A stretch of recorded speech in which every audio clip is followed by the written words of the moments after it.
गांव के बीचों बीच एक पुराना पीपल का पेड़ था। लोग कहते थे कि उस पेड़ में देवताओं का वास है। पीपल के पेड़ के चारों ओर एक छोटा सा मंदिर भी बना हुआ था। वहां हर शाम दीपक जलाने और पूजा करने गांव की महिलाएं और बुजुर्ग आते। गांव के बच्चों के लिए यह पेड़ और मंदिर खेल का स्थान था। गांव में ही एक लड़का था, अर्जुन।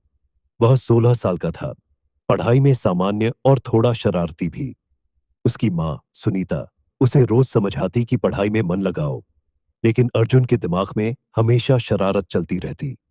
वह दोस्तों के साथ दिन भर खेलता और कई बार गांव के लोगों की छोटी छोटी चीजों पर मजाक करता। एक दिन अर्जुन और उसके दोस्त मंदिर के पास खेल रहे थे। खेल खेल में उन्होंने सोचा कि मंदिर के दीपक को बुझा दिया जाए। अर्जुन ने शरारत करते हुए दीपक बुझा दिया। सब हंसते हुए भाग गए। लेकिन उसी रात कुछ ऐसा हुआ जिसने अर्जुन की जिंदगी बदल दी। रात के अंधेरे में अर्जुन को सपने में एक बुजुर्ग आदमी दिखाई दिया। वह सफेद कपड़े पहने हुए थे, उनकी आंखों में तेज था और उनके हाथ में त्रिशूल था। उन्होंने अर्जुन से कहा, तूने जो किया है उसका असर तेरी जिंदगी पर पड़ेगा। अगर तूने अपनी गलती नहीं सुधारी तो तुझे इसका दंड भुगतना पड़ेगा। अर्जुन अचानक से जाग गया। उसका पूरा शरीर पसीने से भीगा हुआ था। उसने सोचा कि यह महज सपना है, लेकिन उसका दिल तेजी से धड़क रहा था। अगले दिन उसने अपने दोस्तों को इस बारे में बताया, लेकिन वे सब हंस पड़े। उन्होंने उसे डरपोक कहकर चिढ़ाया। कुछ दिनों बाद गांव में अजीब घटनाएं होने लगीं। अचानक से पानी की किल्लत हो गई, फसलें सूखने लगीं और गांव में बीमारियां फैलने लगीं। लोगों ने इसे ईश्वर का कोप समझा और मंदिर में विशेष पूजा का आयोजन किया। अर्जुन को अब यह समझ आने लगा था कि उसका सपना कोई साधारण सपना नहीं था। उसने अपनी मां को सब कुछ बताया। मां ने कहा, बेटा, जो तूने किया वह गलत था। अब तुझे अपने कर्म सुधारने होंगे। तू मंदिर में जाकर माफी मांग और अपनी गलती स्वीकार कर।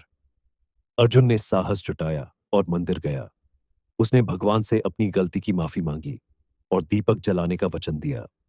उस दिन के बाद से अर्जुन ने रोज शाम को मंदिर जाकर दीपक जलाना शुरू किया। धीरे धीरे गांव में सब कुछ सामान्य होने लगा।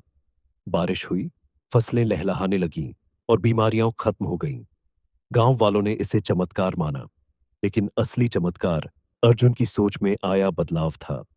अब वह न सिर्फ पढ़ाई में मन लगाने लगा, बल्कि गांव के लोगों की मदद करने में भी रुचि लेने लगा। उसने महसूस किया कि छोटे छोटे अच्छे कर्म भी बड़े बदलाव ला सकते हैं। कुछ सालों बाद अर्जुन पढ़ाई में उत्कृष्टता हासिल कर शहर जाकर एक बड़ा अधिकारी बना। उसने अपने गांव के विकास के लिए काम किया। गांव में स्कूल और अस्पताल बनवाए। लोग उसे आदर से देखते और उसकी ईमानदारी की तारीफ करते। इस कहानी से यह सीखा जा सकता है कि इंसान को अपनी गलतियों का एहसास होना और उन्हें सुधारने का प्रयास करना ही सबसे बड़ा चमत्कार है। जीवन में जब बदलाव लाने का साहस हम करते हैं, तो चमत्कार अपने आप होते हैं। ऐसी स्टोरी सुनने के लिए हमारे YouTube चैनल ज्ञान स्टोरी को सब्सक्राइब करें, लाइक और शेयर करें। धन्यवाद।